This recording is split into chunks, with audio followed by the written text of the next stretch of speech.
Om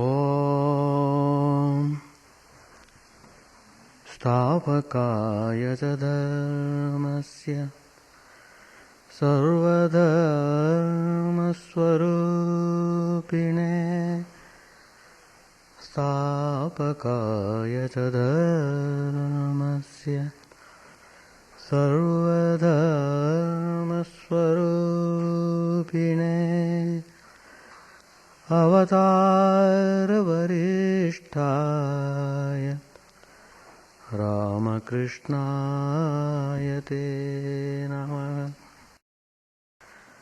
Niranjanam Nityamanantarupam Bhaktanukampadrita Vigraham Vai Niranjanam Nityamanantarupam Bhaktanukampadrita Vigraham Vai Ishavataram Parameshamidhyam Tam Ramakrishnam Sirasa Namami.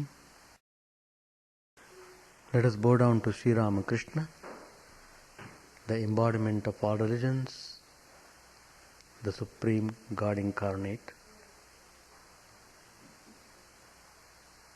who is adored by all, pure, eternal, infinite by nature.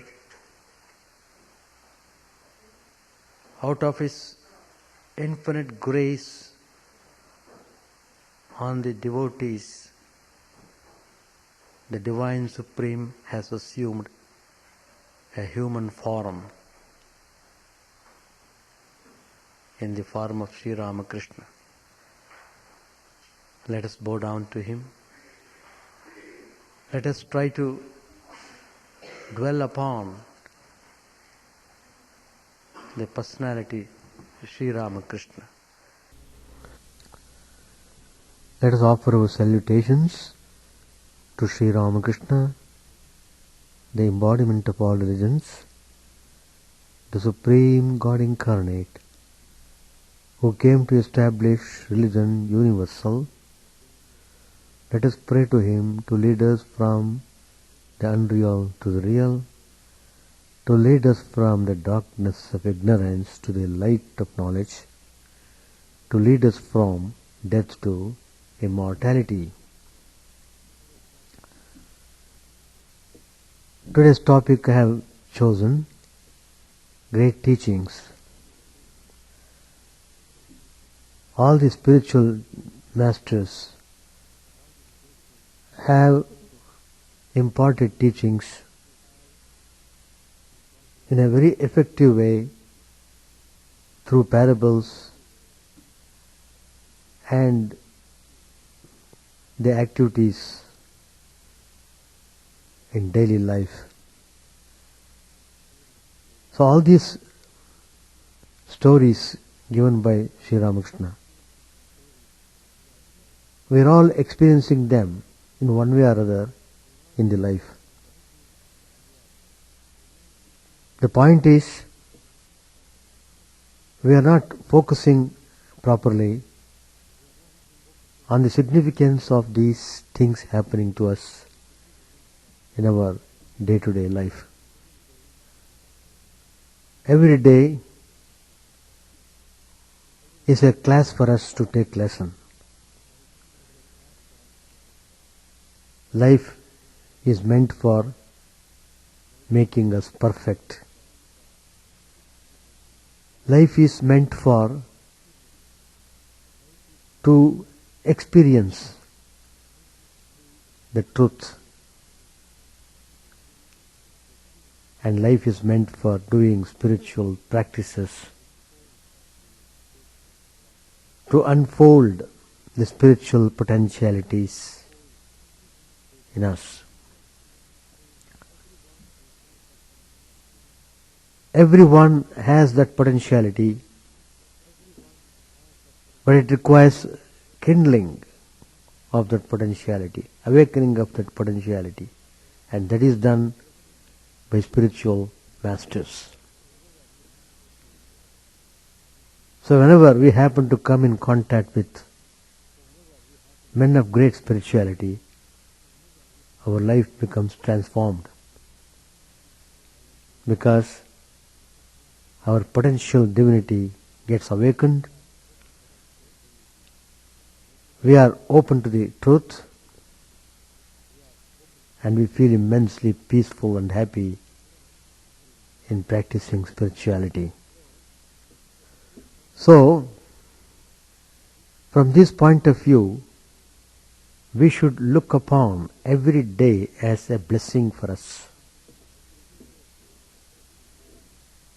Every day is a Thanksgiving day for us. We should thank God, for God has given this most precious human life and all that is needed for us. This very fact that God has provided everything for us, whatever we need, his only concern was his children should be happy. Let them play well in this world. World is a game field. It's a sports field. Knowingly or unknowingly, we are all in this game, playing in a different ways. Some play very nicely, some play in a hazard way, some don't play at all, very lazy. So many varieties of people we find. Still, the play will not stop. It will continue. As long as the world exists, the play continues. There is no way. It is like throwing a person into the river. You have to swim. Either you learn to swim or swim there, or sink there. But when they are thrown into river, immediately they try to save their life and struggle to swim. Thereby they learn swimming. And some people succeed. So life is like that. No use of grumbling, no use of picking fault at others, no use of hating somebody for our misfortune. All this will not work. Each one has to struggle himself or herself towards perfection, towards realizing the truth. So, in fact, we are passing through the fire of suffering so that all the impurities loaded in the mind are burnt down. Sufferings burn the impurities of the mind. When the impurities are cleared, in that clear mind you feel the reflection of the divine truth.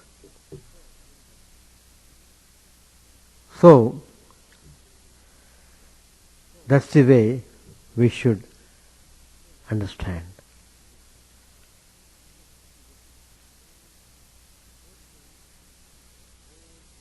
And mostly the whole world, the whole attention of the world is on how to acquire, how to grab more and more money.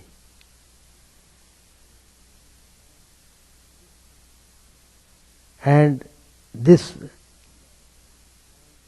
mischievous desire cannot be satisfied at any point.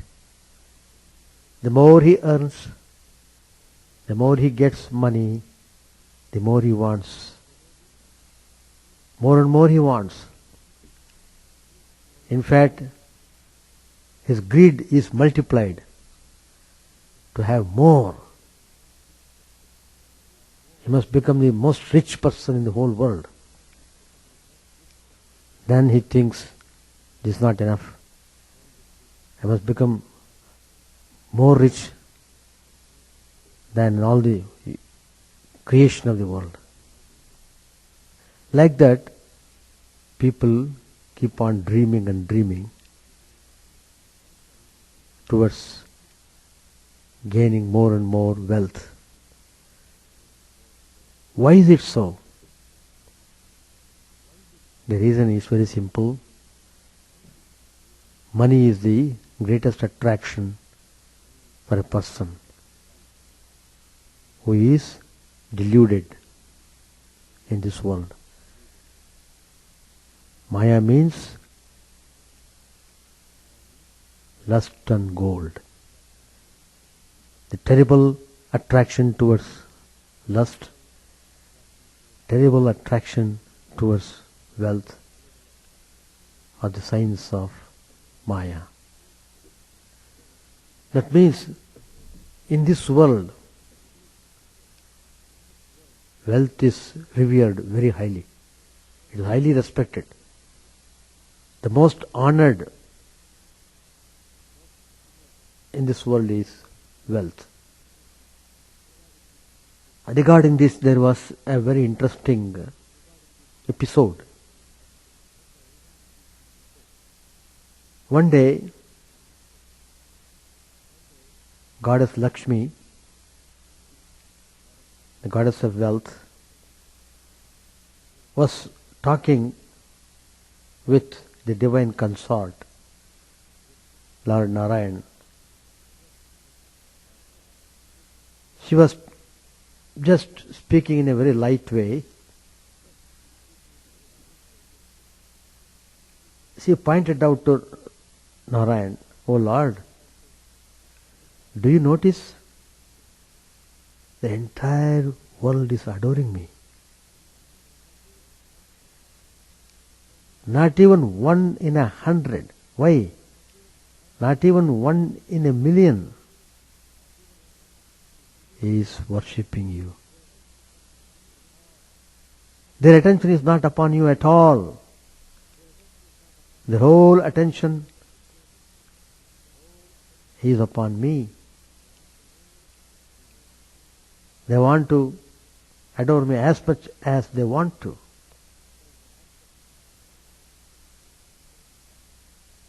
Is it not a great thing to notice?" This way, in a very funny way, she was teasing her consort. She said, she was not simply making this statement. It can be proved. One can testify about the sincerity of man.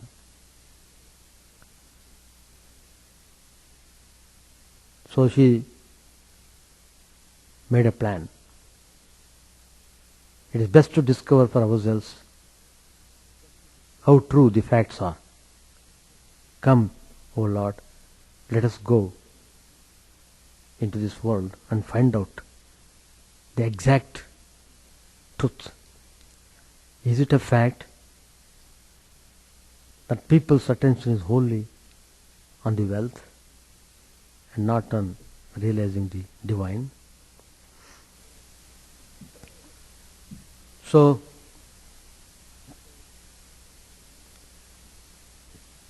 the Divine Lord disguised himself as a great Pandit. He was wearing a golden bracelets on his wrists, and to show to the people that he is well respected and admired by famous academic bodies. A kind of publicity that he was a great scholar, most intellectual person to be adored. Besides, he had a garland of Rudraksha beads around the neck and thick streaks of vibhuti on the forehead, just to impress that he was very orthodox, practical, spiritual person, full of intelligence, intellect, scholarly achievements. So he began to move from village to village and began to give wonderful discourses on various topics. People were responding with rapturous attention, seeing his eloquent oratory and his good personality, good look. Everything was so impressive to the people. So thousands and thousands of people began to gather to hear his discourses. And village after village, people used to invite him, arrange for his talks. And his arrival was celebrated as a festival with a good feasting to all the people who attend all the programs and so on. So a great pomp there was everywhere, wherever this Pandit visited the places. And Pandit was under the great impression that all the people in all the villages are liking him, adoring him, worshipping him, appreciating him, respecting him wholeheartedly. He had that impression. That impression was created by the external atmosphere, by the behavior of the people. So, this is one side. Narayana, the Divine Lord, coming in disguise as a Brahmin Pandit, attracting people through his most fascinating discourses and his good personality. Now, what is Goddess Lakshmi doing now? She also came in a disguise. She came as a great yogini, ascetic, full of yogic powers, miraculous occult powers. She also, same way, went from village to village, and she was also drawing huge crowds of people by her wonderful discourses. So, large number of women attended. They were in great ecstasy to see her and to hear her discourses. So everywhere, huge crowd of men and women would attend her discourses. So everyone was very eager to have her visit their home, and they were eager to offer worship and feast. Everyone was very anxious to invite her to his home, and people were very anxious to get her. But it was not so easy because she put some condition. The condition was, the yogini said, she would not eat out of plates already in use in the homes. She said that she should be allowed to bring her own cups, her own plates for eating.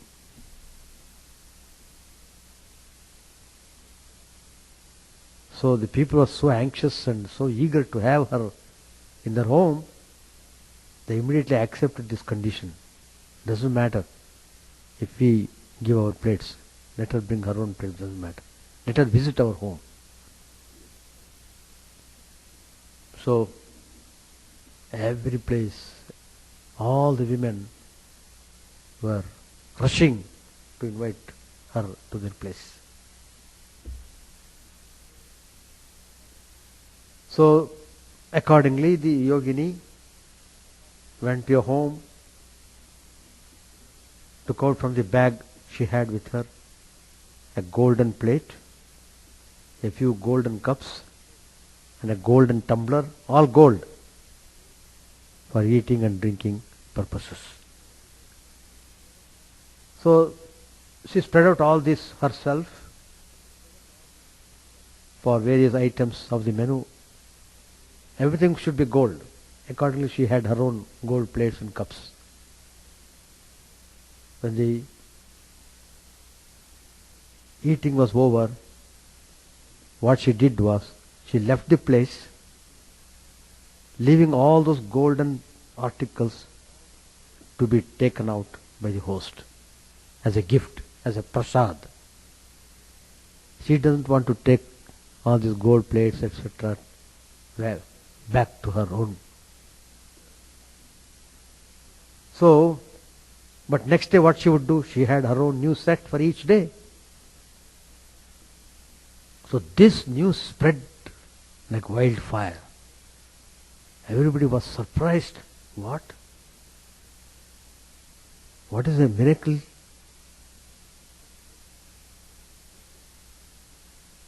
The people who were hearing most delightful discourses by the Brahmin Pandit, the same people also began to hear the wonderful happenings of the yoginis, most precious gifts. Brahmin Pandit is not giving any gift, but this yogini not only blessing the home by eating there, but she would present the gift, most precious gift, golden articles. So, the most staunch followers, admirers, the fans, I should say, of the Brahmin Pandit, also rushed to invite the yogini to their homes for lunch and dinner. Yogini told them, look, before her coming there, they must drive out that Pandit from their settlement. Then only she will enter their place. If the Pandit is there, she won't come. So, she was very adamant on that point. The people had heard that this yogini would present wherever she visits. She would present the people with gold articles. So they were so greedy about gold. So naturally, they preferred gold rather than this Brahmin Pandit. So they forced the Pandit out of the settlement, whom they had adored so much, with so much pomp, but now they are requesting the Pandit to leave the village. Thereafter, the yogini entered the Brahmin settlement. She also gave wonderful discourses. She partook of feasts and arranged in her honor. And she presented, as usual, the golden plates and cups to each of the host. She would present profusely, without any limitation. She is the mother of wealth. There is no limit for her wealth. So, thus this yogini managed to get the Pandit driven out of every place where he sought recognition and attention. Instead, she secured the worship of people everywhere. From that time onwards, all over the villages, all the villages, the only talk they were talking about was about this yogini. They have totally forgotten about the Brahmin Pandit whom they adored before. It was too much for the Pandit to bear with. So, he could not remain in that condition anymore. He cast off the role, and this Brahmin Pandit, he disappeared from the earth. Narayan, who came as a Brahmin priest, Brahmin Pandit, in the disguise to find out. Now he was so much insulted by the people. Nobody wanted him, and poor Brahmin Pandit would go without even food. Now, as soon as this Brahmin Pandit left the body, the ascetic yogini, she came to know. Immediately she also gave up the caste, and assuming a real form, she went to Vaikuntha. Then she smiled with Lord and said, "O Lord, now please tell me, what did you discover? Who between us is honored and worshipped more on earth?" Narayan said smilingly, "Yes, Lakshmi, what you said is true. People honor you mostly in this creation. Wealth is first priority. That is the terrible attraction. Unless one is withdrawing himself from this attraction, it is very difficult for him to arrive at the realization of the truth. So, one has to develop discriminating faculty and convince himself that he should not be fooled by the things around, by different types of people. He should be firmly convinced about the reality and the spiritual ideas, and he must practice them diligently. Then he will be able to unfold his spiritual potentiality.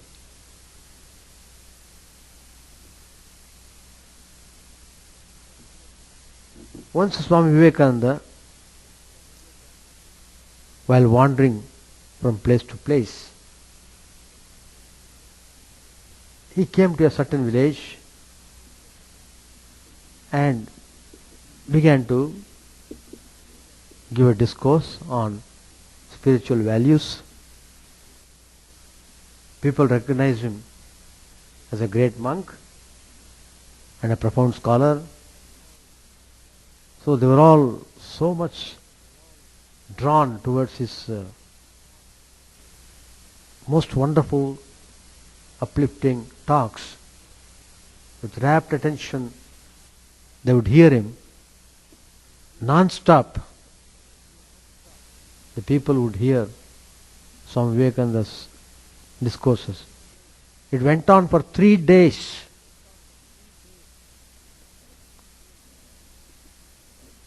And people were discussing, asking questions about subtle points on sadhana. They are talking about ethics and scriptures. All various types of things they used to discuss. But nobody ever thought, look, this Swami is speaking continuously, sitting for 3 days. What about his eating food?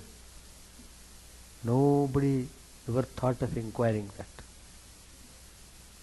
But there was a person, a humble person, sitting in a corner, observing Vivekananda, but he could not speak one word. that most humble person was waiting all the 3 days for a chance to be near the monk. On the third day, this humble man made bold, went to him and said, "My dear son, shall I bring you something to eat? I have been observing you 3 days. You have not eaten anything. These people never gave you anything, nor did they give you time to relax and think about your food. I shall run and be back with food and drink for you." Vivekananda was greatly touched by the loving words spoken by the most humble village rustic. He said with a beaming smile, "Come, let us go together to your place to eat and drink." Blessed indeed was that person, for he had sympathy and consideration for a fellow human being. He was ready to render loving service to the monk. This indeed is true devotion, and he is indeed a true devotee.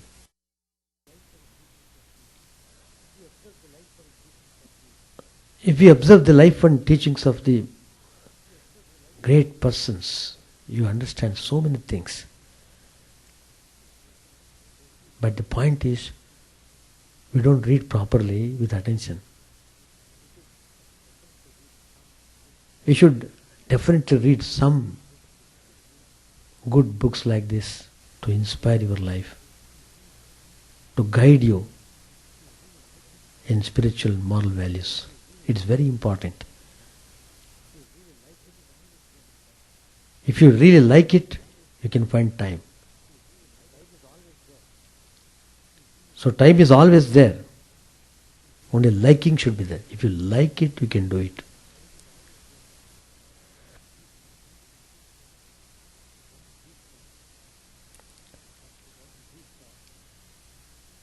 Once Bhishma asked Yudhishthira,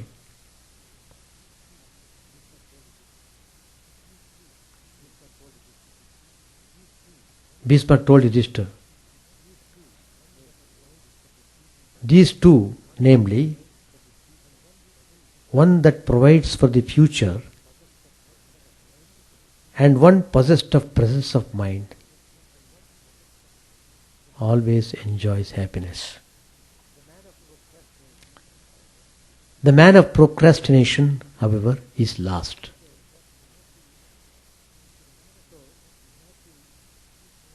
So, in order to make him understand his teaching, he told an excellent story. In a lake, it was not very deep, full of fishes. There lived 3 Sakula fishes, a particular species, that were friends and constant companions. Amongst those three, one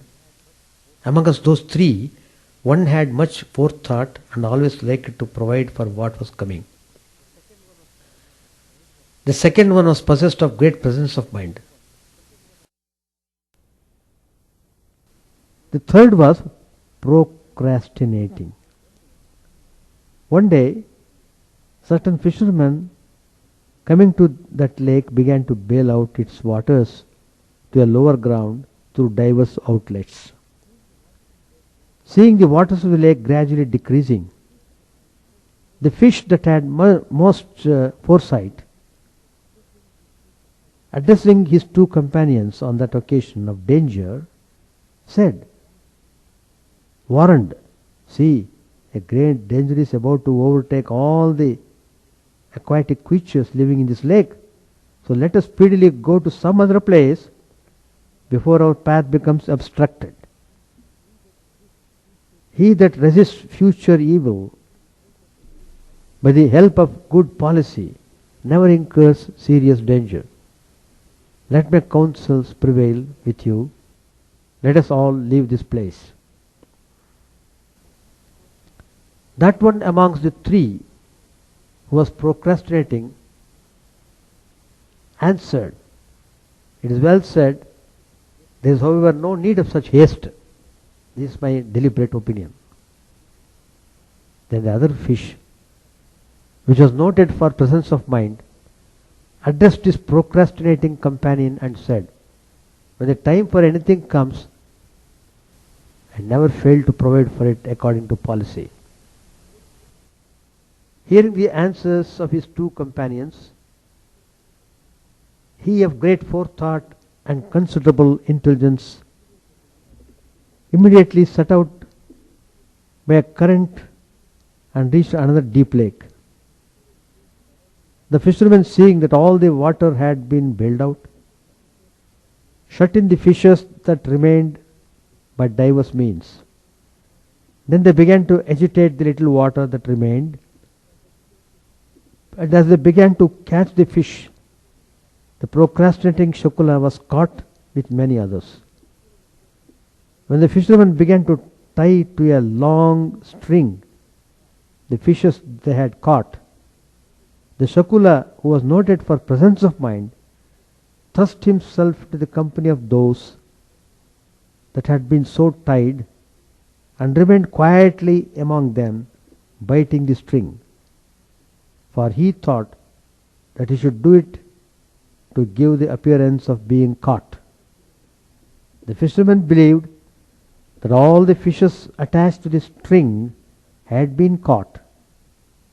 Then they removed them to a place. They then removed them to a piece of deep water for washing them. Just at that time, the Shakula, noted for presence of mind, leaving the string, quickly escaped. That fish, however, who had been procrastinating, foolish and senseless, and without intelligence as he was, and therefore unable to escape, met with death.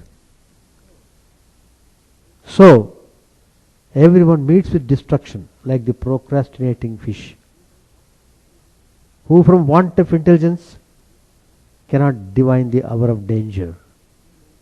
That person, again, who regarding himself clever, does not seek his own good in proper times, incurs great danger like the Shakula, who had presence of mind.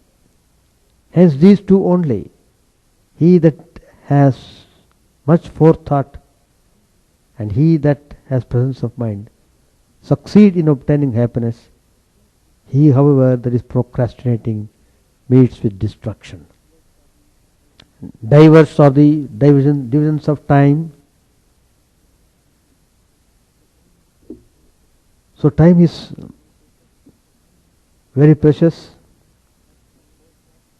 The person of forethought and the person of presence of mind have been declared by the rishis to be the foremost of men in all treatises on morality and profit, and in those dealing with emancipation. One, however, that does everything after reflection and scrutiny, one that avails oneself of proper means for the accomplishment of one's objects, always succeeds in achieving much. Those again that act with due regard to time and place succeed in winning results better than the mere men of foresight and the man of presence of mind. So like that we have to find out in what state we are. So every step is important in dealing with our life.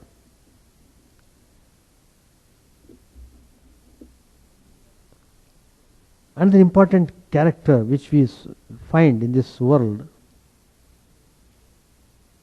is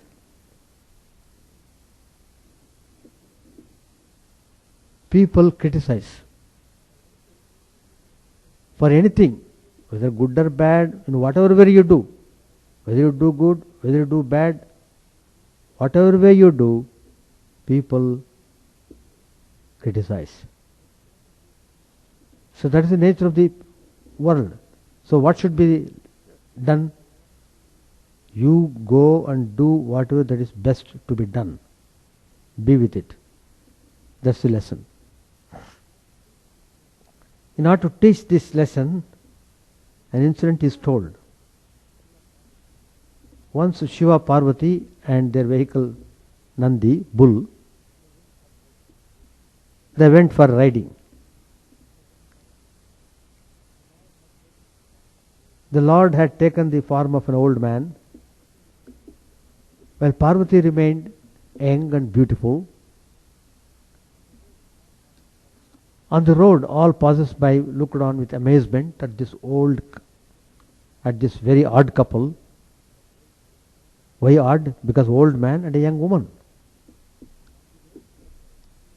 On the way, Shiva said, "Oh my dear, please sit and ride on the bull during this journey." She obeyed and mounted the bull, while Shiva walked alongside. The village folk and other strangers, when they saw, they began to criticize. What a selfish woman! She is young and healthy, and yet she chooses to comfortably ride while forcing the old man to walk. Like that they commented. Shiva changed his mind. He said, "Oh Parvati, now people are mocking at you. It is wiser that I sit and you walk." So saying, Shiva sat on the bull's back and they went along. Again people began to make comment. This time the comment was different. They said, "Look at this mean bully of a man. He is fat and robust and evil too. He enjoys the ride while forcing this young and gentle lady to walk on foot." Now hearing this criticism, both of them climbed the bull. At least this would ward off the criticisms. But they were greatly mistaken. And no sooner had they come to the next village, people began to jeer. "Look at this nasty couple. Both of them have mercilessly climbed up on the bull. They will kill that poor creature. They have no compassion. How much the animal is suffering." Now there is only one option left. That means they dismounted and allowed the bull to walk freely. They accompanied it on either side. While they walked, again people began to criticize. Now the criticism was in a different way. They laughed at them. They shouted, "What foolishness! They have taken a bull as a vehicle and neither of them is using it." Straight away Shiva told Parvati, "My dear Parvati, come, let us do what we think is right and live the way we want to. The world will never appreciate or see what we do as correct. The world will never appreciate or see what we do as correct. In this world, even if we perform a good deed, not everyone will like it and support it. The problem lies with the nature of the world. If a sadhu shows miracles, people say he is into black magic and possesses evil powers. And if a sadhu avoids miracles, some will mutter complaints. "Oh, he shows no miracles, he is ordinary and is of no use." This is the line of thinking our world works on. It is crooked from both ends, and whatever you do, the world will never see you straight. Therefore, what's the lesson?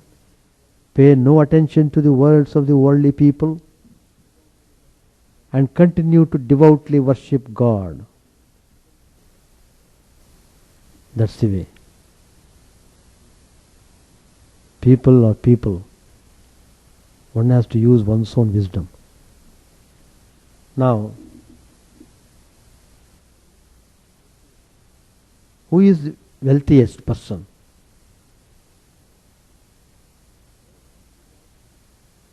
There was once lived a Shetji who was a wealthy businessman. Next to him lived a poor man who sweated out his whole day in hard labor. In fact, his whole family, wife and children, worked very hard at menial jobs. Whatever they earned, they spent. After the daily supper, they would relax and pray to God, then retire comfortably to sleep. Next morning, they would rise, pray to God, and go off to work. Yet they were content, happy, and relaxed. On the other hand, the wealthy Sethji was always edgy, hasty, and tense. He would not even spend money on decent food. His only desire was to earn money, to make more money, to collect more and more of it. And so he never found time free to relax or enjoy life. One day the Seth's wife complained. She said to her husband, look at the poor man in our neighboring house. They earn very little, but yet they live happily. They eat well, they pray well, they enjoy life together. Whereas we have so much wealth, and yet we enjoy not a moment of peace. The Sethji replied immediately, he has not encountered force 99, and so he lives peacefully. What is force 99? The wife inquired. I will show you soon when the time comes. That very night, the Sethji packed a small bag with $99 and threw it into the hut of his neighbor. Next morning, when the family awoke, they saw the bag. They opened it and counted the money. Then the couple thought, if we save $1, then it would make a complete 100. From then onwards, to save that $1, they began to go out to work very early and return late at night. Tired and exhausted, they would go straight to the bed without a word. They cut down on food to save money. When after some days a dollar was saved, they thought, if we work hard like this, we should be able to save $100 every year. And so their greed grew. They began work before sunrise and returned home late in the dark. They ate less and they began to eat cheap food and even stopped their daily prayers.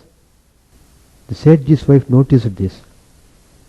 The laborers are no longer to be seen in their home. They never relax or pray. What on earth has happened to them?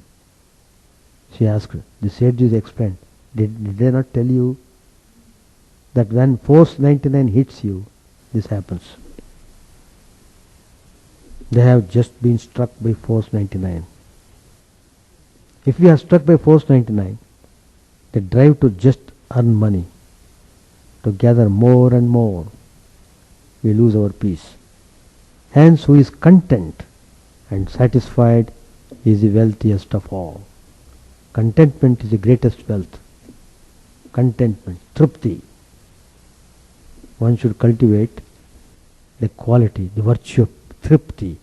That is a spiritual quality.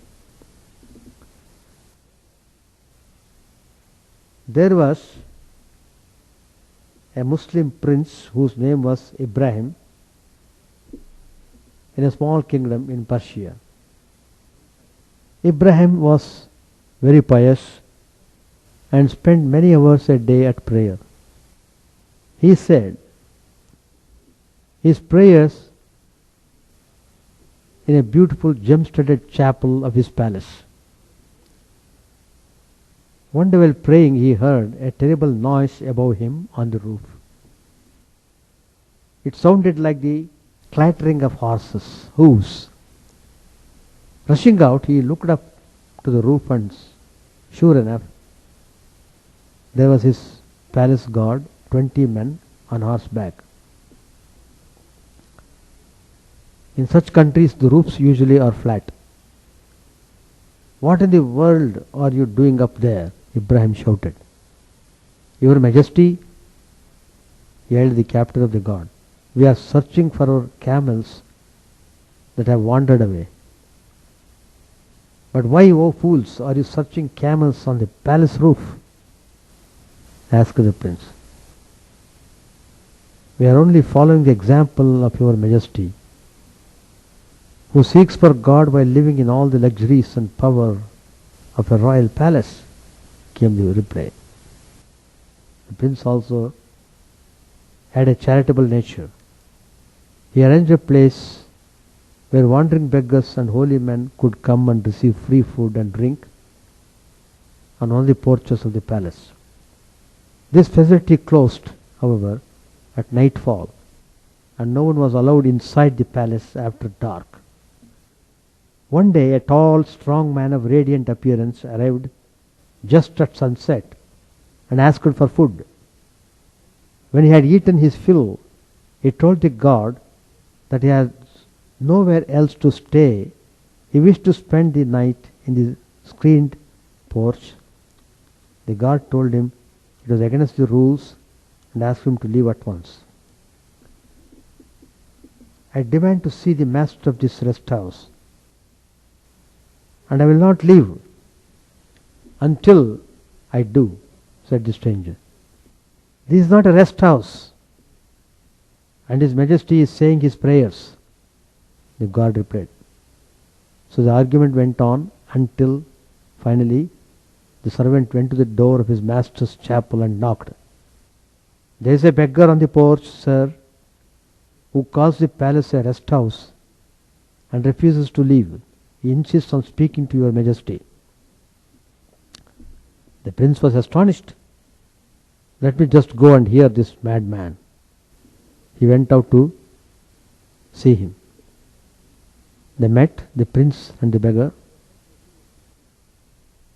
"You have heard the rule of this place," said the prince. Why have you not left as others do?" Then the beggar replied, "This is a rest house. The night is chill, and I wish to spend it here under your Majesty's protection." Then the king said, "What do you mean, a rest house?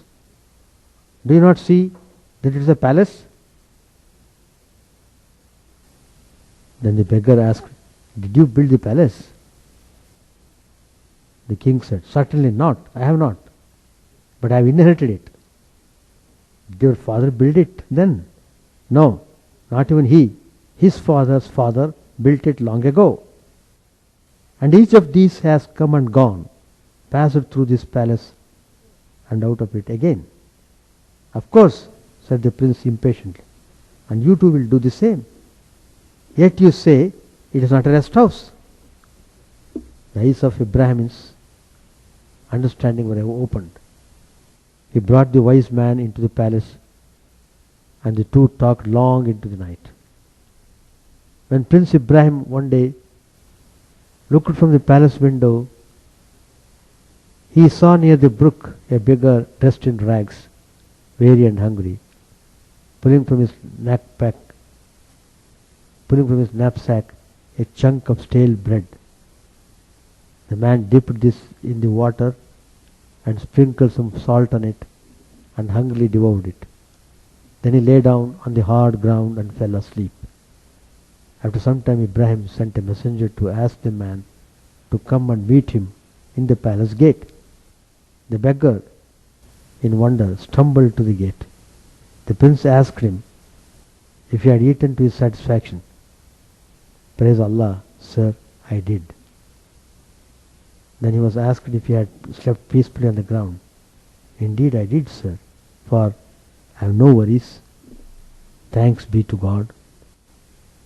It is said that Ibrahim, comparing the wanderer's life with his own, so full of anxiety, thought deeply about his own unhappiness with life.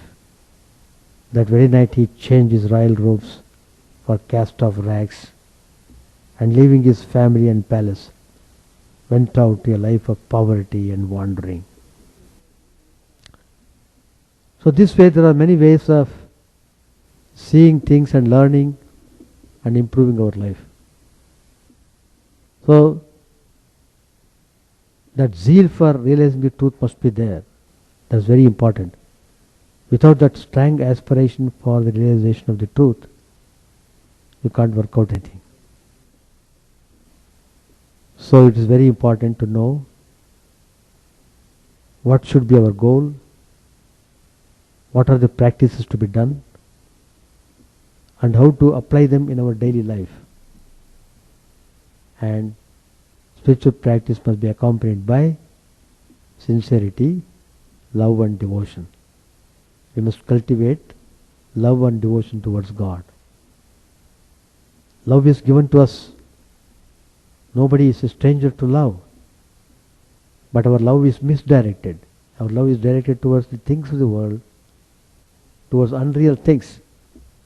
But if we turn the love towards God, we are making best use of that faculty, and we will be able to realize the truth and enjoy the vision of the blissful form of the divine, and which makes our life blissful and peaceful. Thank you very much. Om Sahana Bhavatu Sahanau Bhunaktu Sahaviryam Karavavahai Tejasvinavadhitamastu ma vidvishavahai. Om Shanti Shanti Shanti. Harihi Om.